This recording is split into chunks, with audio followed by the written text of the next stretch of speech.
लोकसभा मतदारसंघ आज मतदान केंद्रावर लोकांचा रांगा। मतदार आपले मतदान हक्क बजावण्यासाठी सकाळपासून रांगेत उभे आहेत।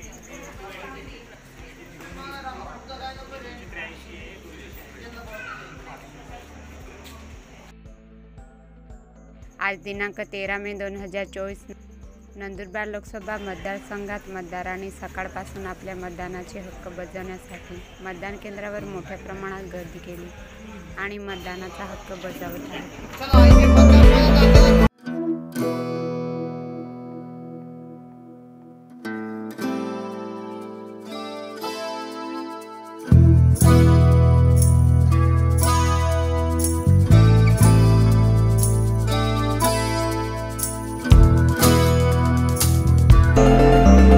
तसेच तळोदा तालुक्यातील मतदारसंघात काही बूथवर वयस्कर व्यक्ती आणि अपंग व्यक्तींनी सुद्धा आपला मतदानाचा हक्क बजावताना दिसत होते।